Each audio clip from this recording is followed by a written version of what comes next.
belajar terus sambil berdoa dan berusaha juga untuk ikut les dan lain sebagainya.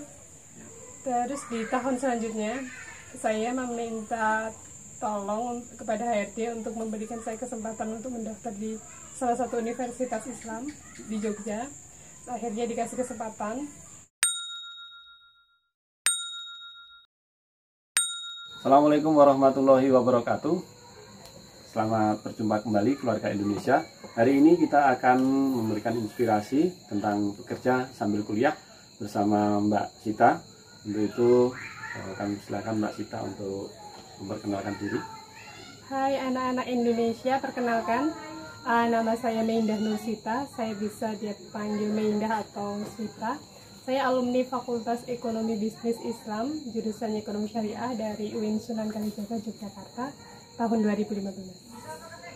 Oke, ini di tengah keterbatasan, di tengah keterbatasan keadaan keluarga, Mbak Sita tetap semangat untuk melanjutkan pendidikan ke jenjang yang lebih tinggi. Akan kita dengarkan ceritanya bagaimana suka dukanya selama menjalani kuliah dan awal perjalanan kuliahnya sampai dengan bekerja hari ini. Silakan Mbak Sita. Baik, dulu waktu saya memilih SMK itu memang punya tujuan khususnya hanya untuk bekerja. Tapi memang karena seiring dengan berjalannya waktu, saya berpikir kalau untuk bekerja saja, apakah itu sudah cukup untuk saya? Terus akhirnya saya memilih untuk melanjutkan untuk kuliah. Jadi saya mendaftar setelah lulus. Saya pernah daftar di 4 universitas yang berbeda. Dengan 5 jurusan yang berbeda, tapi memang belum bisa masuk saat itu. Kemudian saya berpikir untuk saya nggak mungkin setahun ini tanpa melakukan sesuatu. Jadi saya berpikir untuk yaudah saya bekerja dulu selama setahun sambil saya juga belajar terus sambil berdoa dan berusaha juga untuk ikut les dan lain sebagainya. Terus di tahun selanjutnya saya meminta tolong kepada HRD untuk memberikan saya kesempatan untuk mendaftar di salah satu universitas Islam di Jogja. Akhirnya dikasih kesempatan. Saat itu ada komunikasi lah antara kita. Terus Bu, saya mau kuliah di tahun ini. Kalau misalnya saya lolos, kemungkinan saya akan desain atau nanti part time. Nanti kita kondisikan bagaimana keputusannya gitu. Terus akhirnya saya masuk. Kemudian saya juga bilang ke HRD-nya untuk akhirnya saya masuk, Bu, gini saya akan melanjutkan untuk bekerja di sini bagaimana gitu. Akhirnya diberikanlah kesempatan saya untuk bisa bekerja tetap, tapi dengan perjanjian jam. Biasanya saya kerja 8 jam, untuk saat itu saya hanya 4 jam. Untuk khusus weekend saya bisa full time begitu. Jadi pimpinan saya juga memberikan kesempatan, gak apa-apa Mbak kerja kuliah sambil kerja. Yang penting manajemen waktunya bagus. Jadi keluarga Indonesia ini ada pengertian dari ownernya, ada pengertian dukungan langsung dari pemilik kerja, antara jam kuliah yang reguler dengan jam kerja yang diberikan kesempatan part time itu nyambung. Nah, jadi tinggal Mbak Sitanya yang dituntut untuk memberikan waktu, pengaturan waktunya setepat mungkin dan menjaga staminanya sebaik mungkin. Terus suka dukanya selama menjalani kuliah gimana Mbak Sita sambil bekerja gitu? Kebetulan kan di 6 semester awal, jadi di 3 tahun pertama itu saya masih bekerja sebagai kasir. Jadi memang sistem kerjanya saya masih bisa atur. Pagi jam 7 sampai jam 2 saya kuliah, kemudian nanti istirahat sebentar jam 4 sampai jam 8 kerja. Nanti malam mungkin jam 9 sampai jam 1 saya bisa mengerjakan tugas. Itu sudah rutin. Ya, masa-masa krisisnya adalah ketika masuk semester 7. Saya dituntut untuk mengerjakan skripsi yang harus 3 bulan teken selesai. Dan saya juga dipindahkan di bagian yang lain. Jadi pimpinan saya punya 2 bisnis.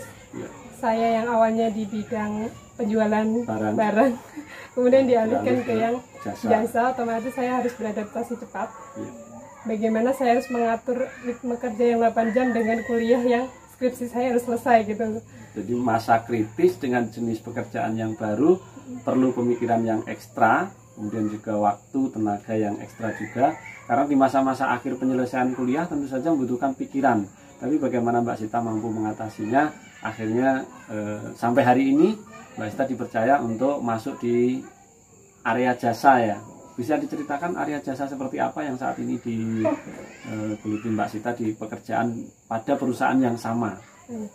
Jadi setelah saya melewati masa krisis, jadi saya bangun tidur setengah 6 itu sudah harus ke kampus, bimbingan sampai jam 12, nanti pulang, kemudian kerja dengan 8 jam. Kadang saya juga keluar kota, jadi nggak mesti saya available di kantor. Dan skripsi saya harus diteken 3 bulan, itu memang krisis sekali. Luar biasa.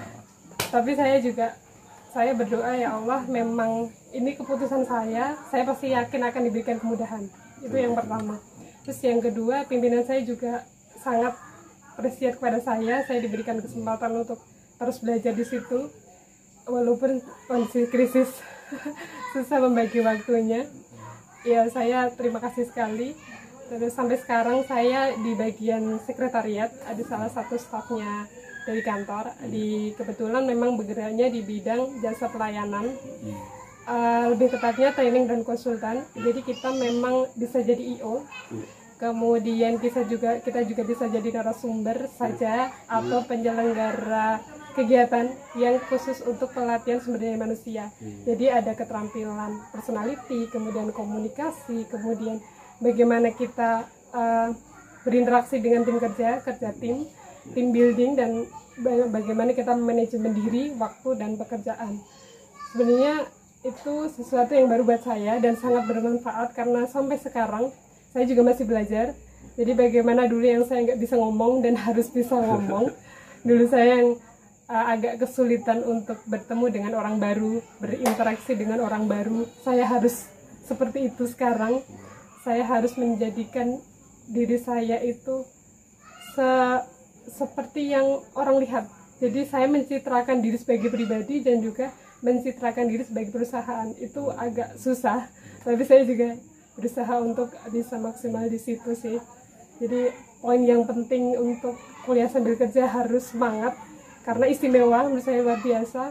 Kita belajar banyak hal, dari mulai manajemen waktu, manajemen diri, komunikasi dengan tim kerja dan juga teman-teman di kampus, dan juga kita dibentuk memiliki kepribadian yang kuat. Jadi tidak hanya secara fisik saja, tapi juga mental, karena kita ditempa dengan dua kondisi yang berbeda. Itu membuat saya semakin tough untuk bisa bertahan dan sampai sekarang bisa selesai sih. Gitu. Oke, yang perlu dicatat adalah bahwasanya semangat yang ada untuk melanjutkan pendidikan ke yang lebih tinggi itu harus ada dulu. Kemudian setelahnya adalah urusan Tuhan. Kenapa? Karena Mbak Sita dipertemukan dengan owner perusahaan yang sangat membantu, kemudian ditempatkan pada pekerjaan yang tidak dibenturkan dengan jam kuliahnya, sehingga itu tidak lepas dari campur tangan Tuhan. Sehingga bagaimanapun Anda ingin melanjutkan kuliah, tetaplah berpegang pada satu, bahwa pertolongan Allah atau pertolongan Tuhan pasti datang. Kemudian Mbak Sita, ini hasil pekerjaan atau pekerjaan yang sekarang dijalani, apakah jauh dari harapan atau sesuai dengan harapan sebelum kuliah dulu? Baik, kalau untuk 100% ilmu yang dari kampus bisa diterapkan di pekerjaan itu enggak. Tapi memang karena saya ngambilnya ekonomi syariah, tentunya ada ilmu-ilmu yang bisa saya terapkan. Sebenarnya yang paling saya rasakan memang bukan ilmu yang normatif, tapi skill-skill khusus, misalnya skill yang untuk saya berkomunikasi, skill bagaimana saya bisa mengatur lingkungan saya, maksudnya bisa bekerja sama dengan lingkungan. Kemudian skill untuk kita cepat beradaptasi, itu juga penting. Kemudian setelah itu juga bagaimana kita bisa memanajemen diri sih, itu yang paling penting.